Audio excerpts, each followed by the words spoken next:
ছেলেরা জিমে যায়, তো আমরা অনেক কেস পাই যে জিমে যাওয়ার পর বডি বানানোর জন্য এই কিছু মেডিসিন খায়, ওগুলোর মধ্যে স্টেরয়েড থাকে, ওই স্টেরয়েডগুলোর জন্য স্পার্ম নষ্ট হয়ে যেতে পারে। আমরা অনেক পেশেন্ট পেয়েছি যারা দেখতে খুব হেলদি ছেলে কিন্তু স্পার্ম নীল, পরে হিস্ট্রি নিয়ে দেখা গেল যে ও কোনো মেডিসিন খাচ্ছিল বডি বানানোর জন্য, স্টেরয়েডস, বিশেষ করে স্টেরয়েডস। 1 বছর একসঙ্গে থাকার সত্ত্বেও, রেগুলার মেলামেশা করা সত্ত্বেও 1 বছরের পরেও যদি প্রেগনেন্সি না আসে, তাইলে আমরা এটাকে মেডিকেলি ইনফার্টিলিটি বা বন্ধ্যাত্ব বলে ডিক্লেয়ার করে নিই। তো এটা নানান কারণ থাকে। এটার ইনসিডেন্সটা ওয়ার্ল্ড হেলথ অর্গানাইজেশনের সমীক্ষার মতে অ্যারাউন্ড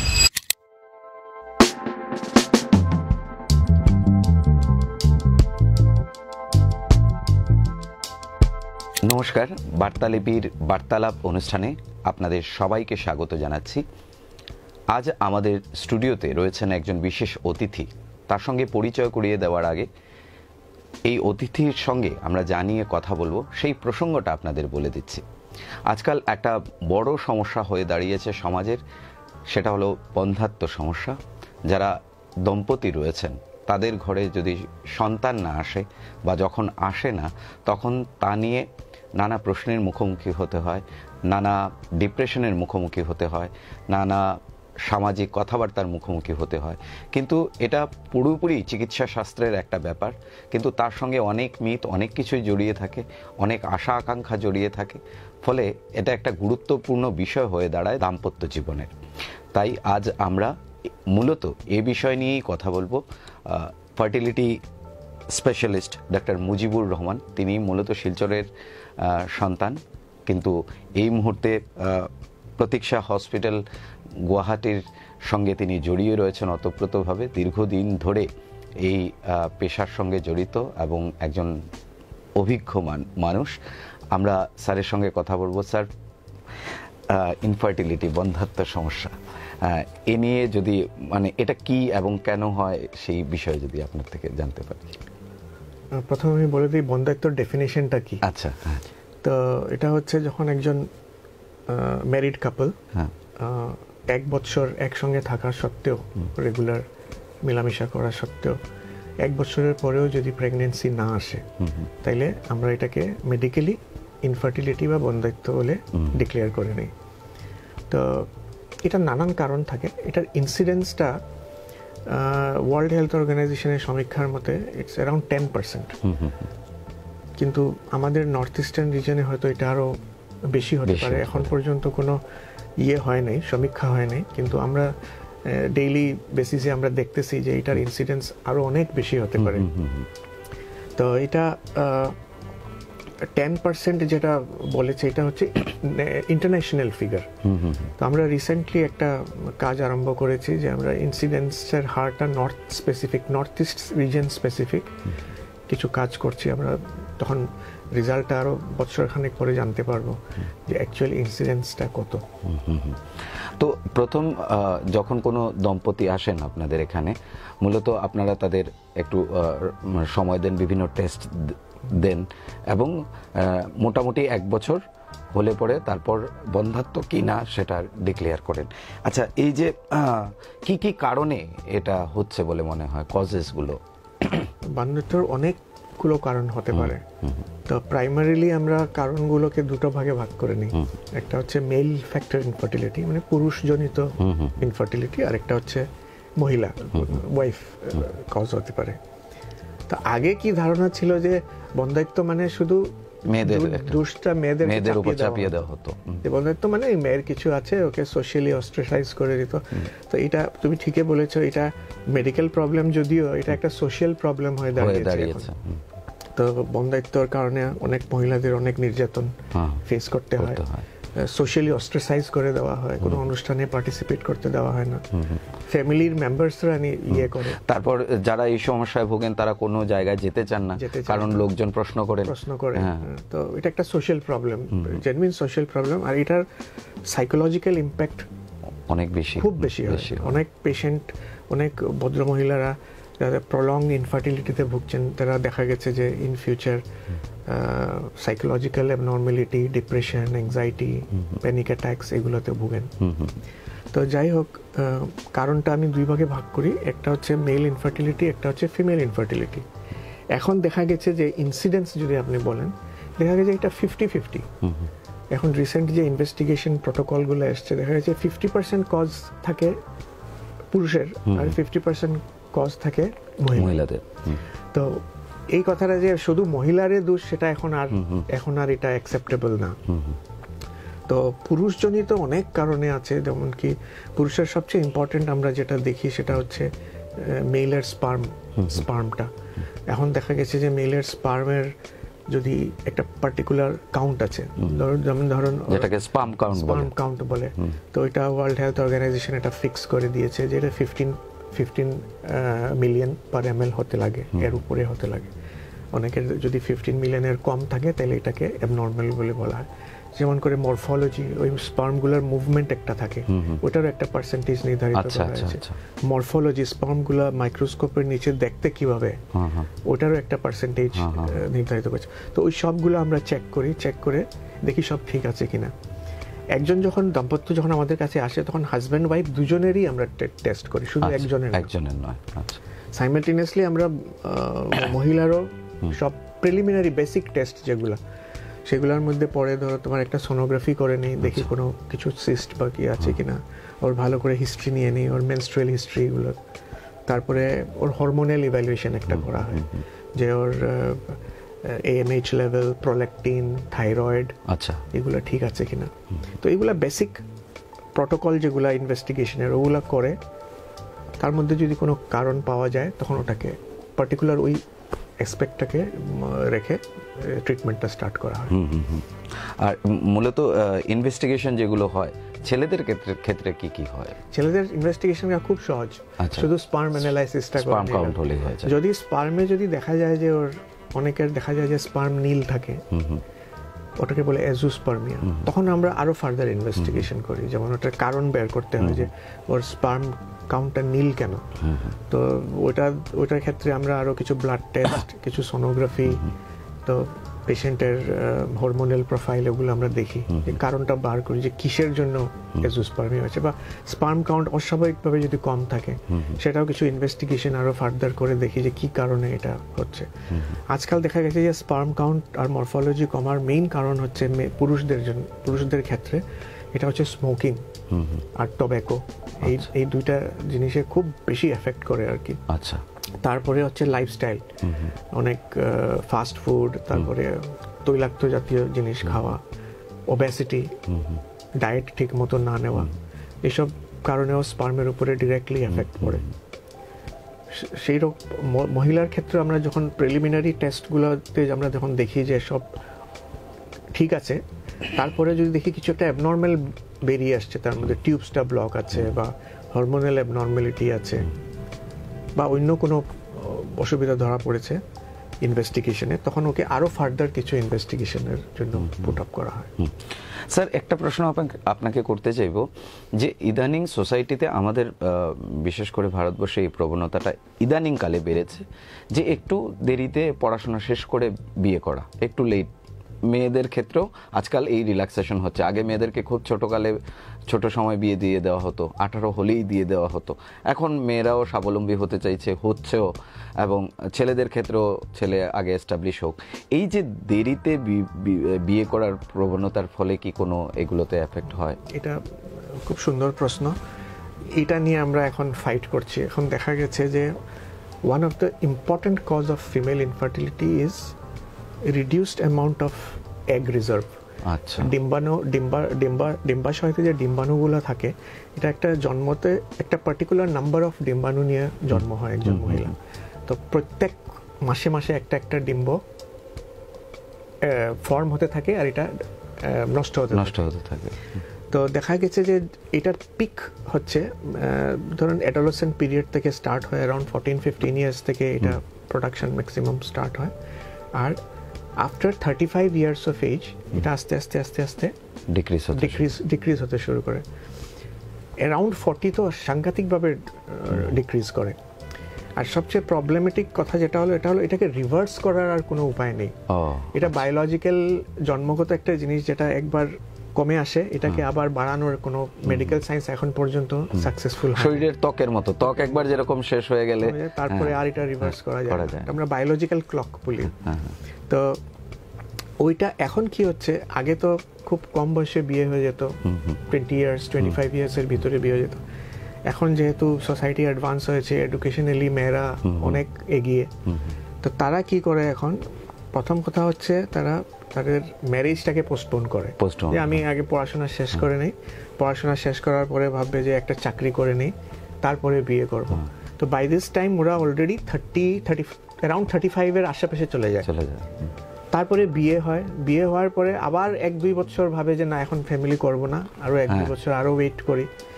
ওই যে প্রসেস যেগুলো, এগুলো আমাদের নেচারে আমাদেরকে সেরকম বানায় নেই। নেচারে আমাদের একজন মহিলাকে পিক ফার্টিলিটি পিরিয়ড দিয়েছে অ্যারাউন্ড 20-25 ইয়ার্স অফ এজ। 30 ইয়ার্সের পর থেকে একদম ডাউন হতে থাকে। তো ওই যে 35 প্লাস এজ গ্রুপের যে মহিলারা থাকে, ওদের ইনফার্টিলিটির পরিমাণটা খুব বেশি থাকে, খুব বেশি থাকে। আর আমরা ম্যাক্সিমাম কেস এখন ওইগুলোরই পাই। আচ্ছা, মানে এটার সঙ্গে একটা ফাইট চলছে মেডিকেল সায়েন্সে। তো আমরা সবাইকে এখন অ্যাডভাইস করি যে বিয়েটা যাতে তাড়াতাড়ি হয়ে যায়, একটা বাচ্চা হয়ে যাক, তারপরে তুমি গ্যাপ দিয়ে দাও। ফ্যামিলিটা ইম্পর্টেন্ট। পরে কিন্তু ওরা পছতায় যে কেন আগে করলাম, ফ্যামিলিটা স্টার্ট করলাম। আচ্ছা, আইভিএফ যেটা বা টেস্ট টিউব বেবি আমরা চালু ভাষায় যেটা বলি, এটা কি এবং তার প্রয়োজনীয়তা কখন হয়, আপনারা কখন সেদিকে যেতে সাজেস্ট করেন? দেখেন, বান্ধবত্ব ট্রিটমেন্ট অনেকগুলো আছে। আচ্ছা, যখন একটা দাম্পত্য আমাদের কাছে আসে, তখন আমরা প্রথমে প্রিলিমিনারি কিছু ট্রিটমেন্ট আছে, যদি কোনো মেজর অ্যাবনর্মালিটি না থাকে, ওভুলেশন ইন্ডাকশন মেডিসিনস কিছু আছে, ওগুলো দিয়ে একসঙ্গে থাকার একটা টাইম বলে দিই যে এই সময় থেকে একসঙ্গে থাকবে। তো এই সিম্পল কিছু মেশার্সে প্রেগনেন্সি হয়ে যায়। কিন্তু যাদের ধরো কোনো বড় ধরনের কোনো প্রবলেম আছে, বাইলেটারাল টিউবেল ব্লক আছে, বা এন্ডোমেট্রিওসিস নামে একটা রোগ আছে, পলিসিস্টিক ওভারি নামে একটা রোগ আছে, বা ওই যে আমি বললাম ভদ্র মহিলা যাদের এজ বেশি হয়ে গেছে ওদের, বা হাজব্যান্ডের স্পার্ম প্যারামিটার্স ভালো না, এদের ক্ষেত্রে দেখা গেছে যে আমরা মেডিসিনের দ্বারা কাজ হচ্ছে না। যখন মেডিসিনের দ্বারা কাজ হয় না, তখন ওই ইনভিট্রো ফার্টিলাইজেশন বা টেস্ট টিউব বেবি যেটা, বা এটাকে একটা গ্রসলি একটা টার্ম আছে ART, অ্যাসিস্টেড রিপ্রোডাক্টিভ টেকনোলজি বলে। ওটার মধ্যে আইভিএফও আসে, IUI বলে আরেকটা ট্রিটমেন্ট আছে, ইন্ট্রাইউট্রাইন ইনসেমিনেশন। এটা মানে আইভিএফ এর নিচের একটা ট্রিটমেন্ট, ওটাতে শুধু স্পার্মটাকে ভিতরে ইনসার্ট করে দেওয়া হয়। আর আইভিএফ যেটা তুমি বলছো, ইনভিট্রো ফার্টিলাইজেশন হচ্ছে প্রসেসটা এরকম যে হাজব্যান্ডের স্পার্মটাকে আমরা নিয়ে নেব, আর ওয়াইফের ডিম্বটাকে আমরা বের করে নেব বাইরে। প্রথম ওর ডিম্বটা তৈরি করার জন্য কিছু ইনজেকশনস, কিছু মেডিসিনস দিয়ে, তারপরে যখন ডিম্বটা তৈরি হয়ে যাবে, তখন ডিম্বটাকে আমরা বের করে নেব বাইরে, একটা নিডলের সহায়তায় বের করে নেব, নিয়ে ওটাকে ফার্টিলাইজ করা হবে ল্যাবরেটরিতে। আচ্ছা, হাজব্যান্ডের স্পার্ম আর ওয়াইফের এগটাকে বাইরে ফার্টিলাইজ করা হবে। ফার্টিলাইজ করার পর যখন ভ্রূণটা বনে যাবে ল্যাবতে, তখন ওই ভ্রূণটাকে আবার ইউটেরাসের ভিতরে প্লেস করে দেওয়া হবে। বাকি 9 মাস ও নর্মালি যেরকম প্রেগন্যান্সি হয় মায়ের পেটে গর্ভে, সেরকমই হয়। আমাদের একটা সমাজে একটা ধারণা যে টেস্ট টিউব বেবিটা ভাবে যে এটা এই হয়তো টেস্ট টিউবের ভিতরেই বাচ্চাটা বড় হয়ে যায়, না সেরকম না। শুধু ইনিশিয়াল ফার্টিলাইজেশনটা বাইরে করা হয়, বাকি অ্যাজ ইউজুয়াল নর্মালি যেরকম প্রেগন্যান্সি ডেভেলপ করে মায়ের ইউটেরাসে সেরকম। আর জেনারেলি এরকম বেবিগুলো পুরো নর্মাল লাইফ লিড করে? পুরো নর্মাল। আইভিএফ এর ফার্স্ট আইভিএফ বেবি হয়েছে 1978-এ।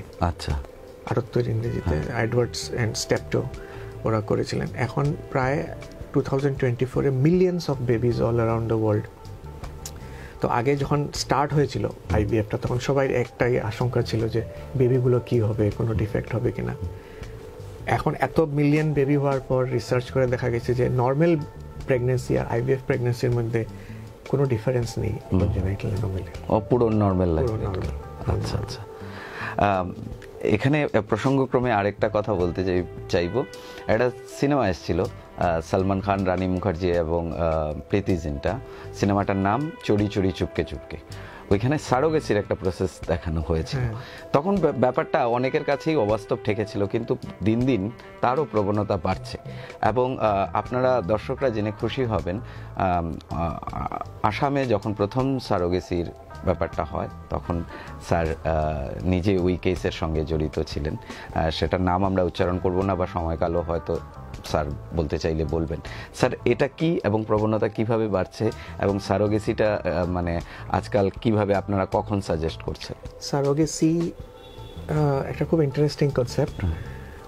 ধরেন কোনো ভদ্রমহিলার জরায়ুতে কোনো ডিফেক্ট আছে, ওর জরায়ুতে টিউমার হয়েছে, বা ওর জরায়ু কোনো কারণে কাটা পড়া গেছে, কোনো সার্জারির জন্য জরায়ুটা হয়ে গেছে, বা ডেভেলপমেন্টালি জরায়ুটা বড় হয় নাই, বা কোনো ভদ্রমহিলার শারীরিক এমন অবস্থা খারাপ যে হার্টের প্রবলেম আছে, কিডনি প্রবলেম আছে, ও বেবিটা ক্যারি করতে পারবে না।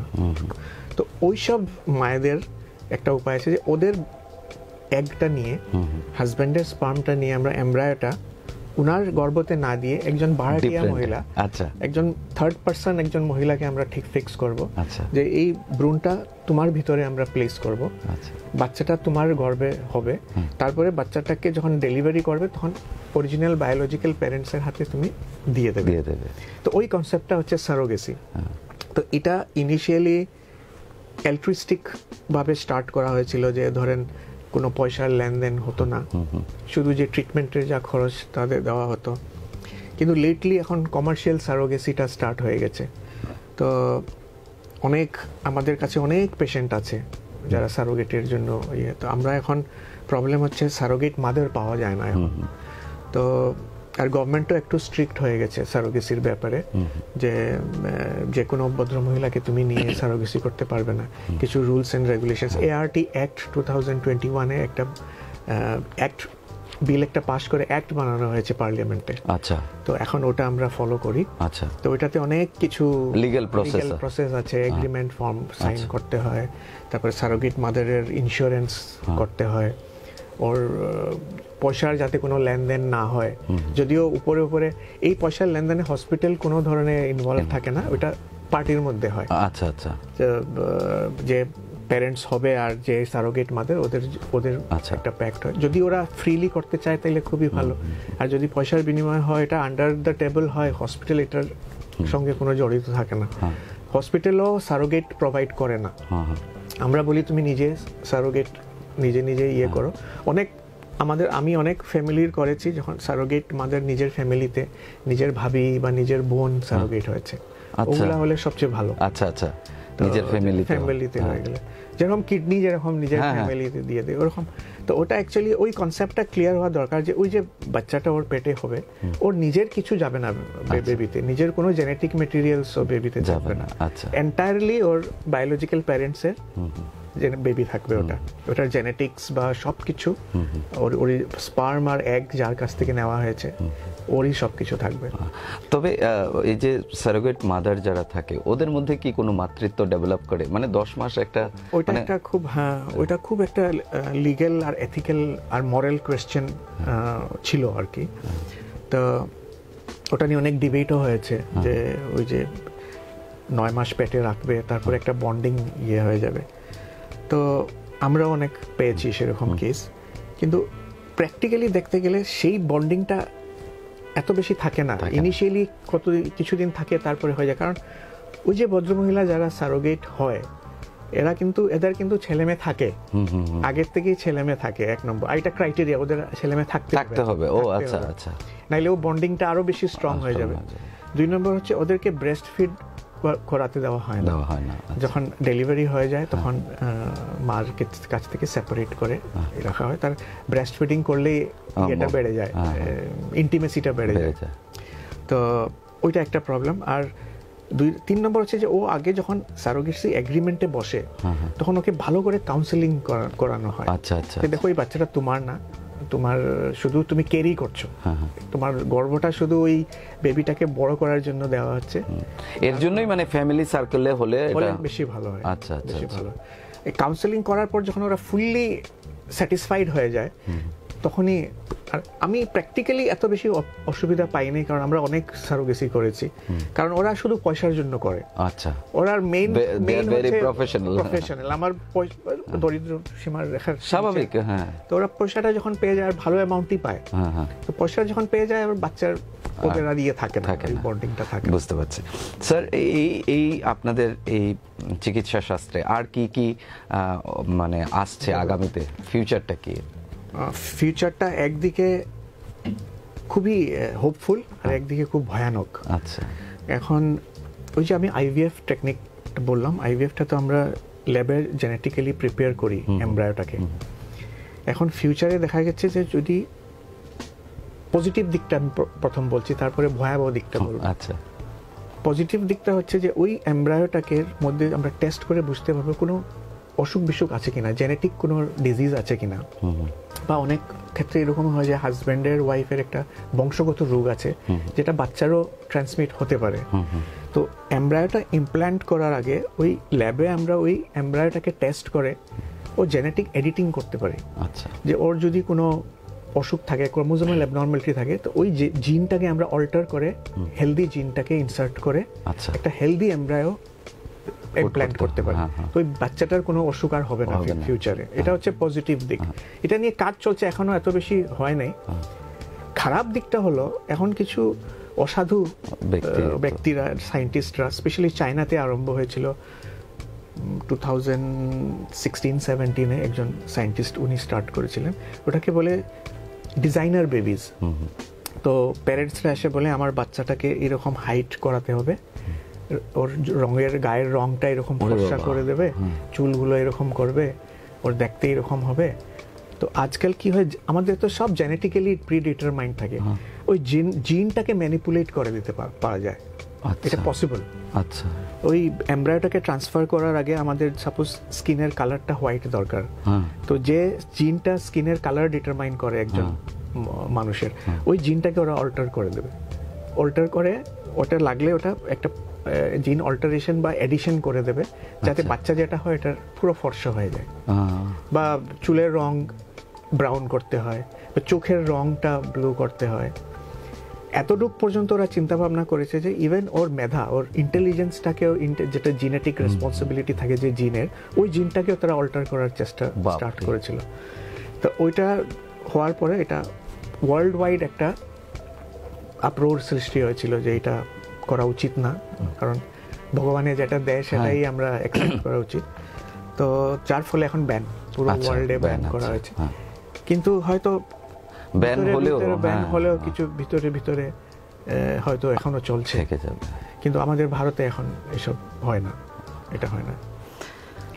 আমাদের স্টুডিওতে রয়েছেন ডক্টর মুজিবুর রহমান স্যার, এবং তার কাছ থেকে আমরা অনেক বিষয়ে আজ জানতে পারলাম। তবে আজকের এই বার্তালাপ শেষ করার আগে স্যারের কাছ থেকে জানতে চাইব, বা স্যার দর্শকদের উদ্দেশ্যে কিছু কথা নিশ্চয়ই বলতে চাইবেন। স্যার, আমরা চাইব যে পুরুষ বন্ধাত্বের ক্ষেত্রে বা পুরুষদের বন্ধাত্ব এড়াতে কি কি কয়েকটা যদি টিপস দেন, এবং মহিলাদের ক্ষেত্রেও কয়েকটা স্পেশাল টিপস দেন, এবং দাম্পত্য যারা নতুন দাম্পত্য জীবন শুরু করেছেন, ওয়েডিং সিজন চলছে, দাম্পত্য জীবন যারা শুরু করছেন, তাদের জন্য কিছু যদি টিপস দেন।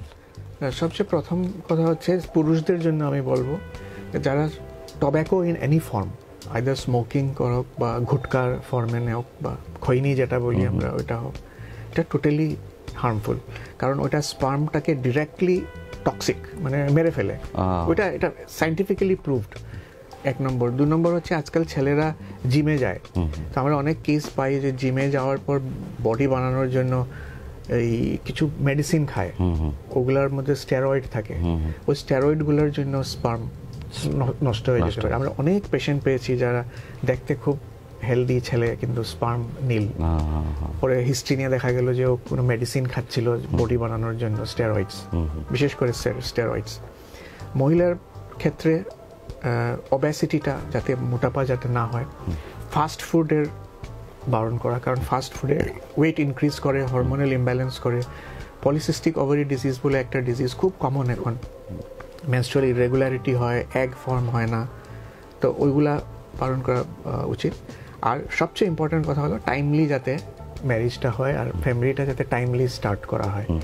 30-র আগে ফ্যামিলি কমপ্লিট হয়ে যেতে লাগে।